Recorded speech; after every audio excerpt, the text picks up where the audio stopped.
ভাই, অবৈধ সম্পর্ক, হারাম রিলেশন, এটা আমাদের যুবক যুবতীদের বেশিরভাগ মানুষ আজ এই হারাম কাজে আক্রান্ত হয়ে গেছে, লিপ্ত হয়ে গেছে। এটা জেনা, হারাম কোন সম্পর্ক, বিবাহ বহির্ভূত সম্পর্ক করা, এটার নাম কি? জেনা। এটাকে ইবলিসে নাম দিছে প্রেম। ইবলিস এটার নাম দিছে কি? প্রেম। এবং এটাকে সহনীয় করবার জন্য নাম দিছে রিলেশন, মানে সম্পর্ক। তো ভাইরা আমার, চোরে চোরেও সম্পর্ক হয়, ডাকাইতে ডাকাইতেও সম্পর্ক হয়। তো বিবাহ বহির্ভূত সম্পর্ক, এটা সম্পর্ক বা রিলেশন, প্রেম, নাম যাই দেন না কেন, এটা অবশ্যই জঘন্য গুনাহ এবং হারাম কাজ। মনে রাখবেন, বনী ইসরাইলের ব্যাপারে নবী সাল্লাল্লাহু আলাইহি ওয়াসাল্লাম বলেছেন, ইহুদি জাতির প্রতি সর্বপ্রথম ফিতনা ছিল এ নারীর ফিতনা, অর্থাৎ ছেলেরা অবৈধ সম্পর্কে মেয়েদের সাথে জড়ায় যাবে। এটা দিয়ে তার ঈমান, আমল, ইবাদত, বন্দেগী, আল্লাহ মুখিতা, আখিরাত মুখিতা সব বরবাদ হয়ে যাবে। একটা পুরুষের ঈমানি চেতনা ধ্বংস করার জন্য একটা অবৈধ সম্পর্ক যথেষ্ট, একটা মহিলারও সেম। ভাইরা আমার, এই জন্য দেখবেন ইবলিস অন্য কোনটার প্রতি আপনাকে এতটা আকর্ষণ করবে না যত বেশি এদিকে আকৃষ্ট করবে। এই জন্য যুবক ভাইরা আমার, চ্যালেঞ্জ নিতে হবে যে আমার মধ্যকার সকল ভালোবাসা, সকল প্রেম, সকল আবেগ, সকল মোহাব্বত, এই সবগুলো আমি যত্ন করে বুকের ভিতর রেখে দিব। কার জন্য? বউয়ের জন্য। বুঝতে পারছেন? বউ হলো আপনার বৈধ প্রেমিকা, সে হলো আপনার সত্যিকারের প্রেম ভালোবাসার হকদার। আর এই বাহিরের রাস্তাঘাটে, স্কুল কলেজে ডানে বামে যে 2 নম্বরের দিকে আপনারা আগান, এই 2 নম্বরই করে অজাগায় প্রেম ভালোবাসা দিয়া টিয়া, এরপর বিয়ে করার পরে সময় মতো দেখবেন ভালোবাসার টান করছে। বোঝেন নাই? তখন দেখবেন ভালোবাসার পুঁজিতে কি পড়ছে? টান পড়ছে। এই জন্য এগুলো করবেন না। এখন কথা হলো, এক সময় ভুল পথে ছিলাম, আল্লাহ হেদায়েত দিচ্ছে, এখন সঠিক পথে আসছি, হারাম রিলেশন এখন আর করি না, আল্লাহর ভয়ে সব ছেড়ে দিয়েছি। এরকম যদি হয়, এখন আগে ওই সম্পর্ক থাকাকালীন সময় একজন আরেকজন এটা সেটা দিছি, হ্যাঁ, গিফট টিপ দিছি, এর তো সব 2 নম্বরই জন্য গিফট দেওয়া। নাহলে দুনিয়া তার ভালো মানুষ খুঁজে পায় নাই।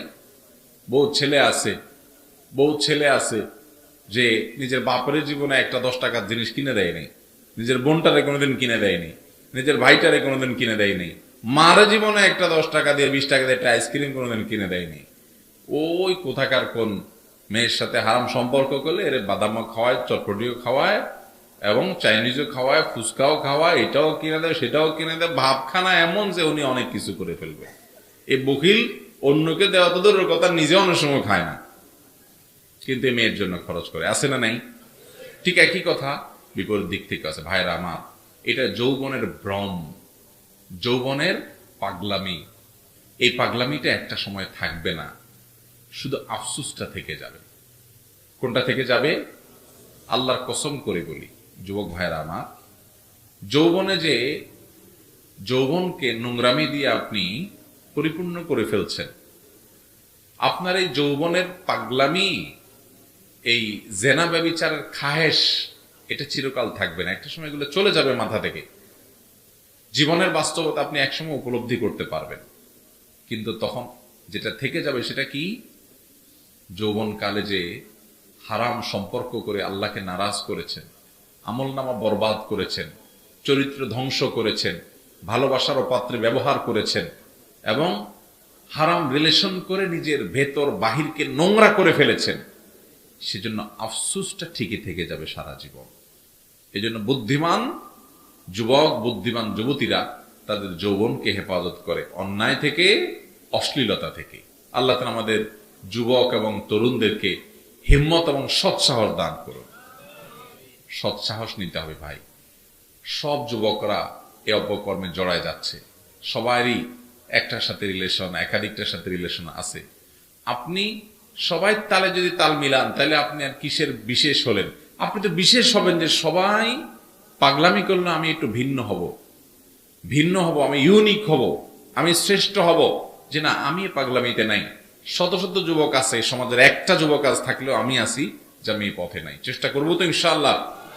এখন কথা হলো ওই আগের সময়ে যখন আপনি ভুল পথে ছিলেন তখন যে আদান প্রদান হয়েছে উপহার ইত্যাদি এটা সেটা, তো এইগুলো থাকলে বেশিরভাগ ক্ষেত্রে ওই আবার মনে পড়ে সেই পুরান দিনের অপকর্মের কথা, গুনাহের কথা, জেনার কথা। এই জন্য এগুলো বিক্রি করে ফেলেন না, কাউকে দিয়ে দেন, হ্যাঁ, অথবা পারলে ফেরত দিয়ে দেন, যে কোনো ভাবে এটা চোখের থেকে আড়াল করে ফেলান, যাতে করে গুনাহের কথা স্মরণ না হয়, তার কথা স্মরণ না হয়।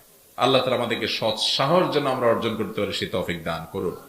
যুবক ভাইরা আমার, আমাদেরকে সৎ সাহস অর্জন করতে হবে। সৎ সাহস আল্লাহ তাআলা প্রত্যেকের জীবনে জীবন সঙ্গিনী বেঁচে থাকলে আল্লাহ তাআলা দিবেন, রেখে দিয়েছেন, অতএব তাদের জন্য জমা করে রাখেন। খবরদার ভাইরা আমার, পশ্চিমা দুনিয়া, সারা পৃথিবী আপনি তাকান, এই অবৈধ রিলেশনকে যারা কোনো দোষের কিছু মনে করে না, এটাকে মানুষের অধিকার মনে করে, সেই দেশগুলোতে যায় দেখেন পারিবারিক জীবন, পারিবারিক শান্তি বলতে কোনো কিচ্ছু নেই, ধ্বংস হয়ে গেছে। আমাদের মুসলমানদের অন্য কোনো কিছু থাকুক না থাকুক, পারিবারিক রিলেশনটা এটা আমাদের অনেক বড় একটা গর্বের ধন, যেটা পৃথিবীর অন্য কোনো ধর্মের মানুষের মধ্যে এরকম নাই। তো এইটা আপনি নিজেরটা নিজে শেষ করে দিবেন এই হারাম রিলেশনের কারণে, এটা আপনাকে শেষ করবে, এটা ইবাদতের স্বাদ নষ্ট করে দিবে, আল্লাহ থেকে দূরে সরাই দিবে। অতএব এই হারাম সম্পর্ককে না করব তো ইনশাআল্লাহ। আল্লাহ তাআলা আমাদের সব যুবক ভাইদেরকে আমল করার তৌফিক দান করুন। বিয়ে করার পর 2 বছর যাবত স্ত্রী আলাদা থাকে, কোনো ডিভোর্স হয় না, এক্ষেত্রে আমাদের কি করার আছে? বিয়ের পর স্বামী স্ত্রী যদি 2 বছর 3 বছর বা আরো লম্বা সময় আলাদা থাকে, এতে তালাক হয় না। অনেকে মনে করে যে এতদিন একসাথে না থাকলে কি হয়ে যায়, তালাক হয়ে যায়। এরকম কোনো কথা নাই। তালাক না হলে লম্বা সময় যদি আলাদা থাকে তাতেও সম্পর্ক থেকে যাবে। নিজের পছন্দ মতো বিবাহ করা জরুরি নাকি পরিবারের পছন্দ মতো করা জরুরি? যদি নিজের পছন্দ মতো করি সেক্ষেত্রে বাবা মার পছন্দ না হলে করণীয় কি? ভাইরা, বিয়ে শাদী একজন ছেলে হোক আর মেয়ে হোক, তার জীবন সঙ্গিনী নির্বাচনের ক্ষেত্রে তার সিদ্ধান্তই চূড়ান্ত। ইসলাম বাবা মাকে চাপিয়ে দেওয়ার কোনো অধিকার দেয় না যে বাধ্য করবে এখানে তোমার বিয়ে করতে হবে, এই অধিকার বাপ মার নাই। কিন্তু ছেলে মেয়ে সবসময় চেহারা, ছবি, অন্যান্য বিষয় আসে, এগুলা নিজেরা দেখে নিবে, কিন্তু অন্যান্য দিকগুলো কোন ফ্যামিলিতে গেলে ভালো হবে না হবে এই বিষয়গুলো মুরব্বীদের উপরে আস্থা রাখবে। যদি তারা বিচক্ষণ হয়, তারা যদি ভালো মন্দ বোঝে, তারা যদি কোরআন হাদিসের গুরুত্ব বুঝে, দিনদারির গুরুত্ব বুঝে, তাহলে তাদেরকে প্রায়োরিটি দিবে। অনেক মা বাপ আছে দিনদারির গুরুত্ব বুঝে না, শুধু কাল পয়সা ছাড়া কিচ্ছু বুঝে না। তাহলে সেক্ষেত্রে ওই মা বাপের কথাকে পাত্তা দিবে না বলতে দিনদারিকে গুরুত্ব দিবে। বাবা মাকে ম্যানেজ করার চেষ্টা করবে, ম্যানেজ করতে না পারলে বিনয়ের সাথে বলবে যে বাবা আমি দিনদারিতে কোনো স্যাক্রিফাইস করবো না, ধার্মিক ছেলে ছাড়া, ধার্মিক মেয়ে ছাড়া বিয়ে করবো না, এটা তাকে জানাই দিবে। কারণ নবীজি সাল্লাল্লাহু আলাইহি ওয়াসাল্লাম বলেছেন ফাসফার বিজাতিদ দ্বীন, ধার্মিক মেয়ে বিয়ে করে তোমরা জেতার চেষ্টা করো, বিয়েতে তোমরা সফলকাম হওয়ার চেষ্টা করো। সেজন্য সেটা করতে হবে, কিন্তু বাবা মাকে সন্তুষ্ট করে নিতে পারলে ভালো হয়। এবং বিয়ের ক্ষেত্রে ইসলাম ছেলে হোক আর মেয়ে হোক তাদের অধিকারটাকে মূল রাখছে, যে কার সাথে সে জীবন কাটাবে এই ব্যাপারে মতামত দেওয়ার অধিকার তারই সবচেয়ে বেশি। বিশেষ করে লোকটাকে আমার ভালো লাগে কি লাগে না, আমাদের দেশে অনেক ক্ষেত্রে জুলুম হয় মেয়েদের উপরে, ছেলেদের উপরে, বাবা মা চাপায় দেয়, মুরব্বীরা চাপায় দেয়, চাপায় দিতে পারবেন না, তাকে বুঝান। বিশেষ করে দেখতে ভালো লাগে লাগে না এটা একান্ত তার চয়েসের বিষয়, এটা ব্যাপারে তাকে পীড়াপিড়ি করা উচিত হবে না। আবার ছেলেরও মেয়েরও বোঝা উচিত, বাবা মা অভিজ্ঞ মানুষ, সিনিয়র মানুষ, তারা ফ্যামিলিগত বিষয়, অন্যান্য বিষয়গুলো তারা দেখুক, চেহারা, ছবি, ব্যক্তিত্ব, অন্যান্য দিনদারি, এগুলোকে আপনি অবশ্যই প্রায়োরিটি দিবেন, এবং এক্ষেত্রে ছেলে মেয়ের অধিকারই বেশি।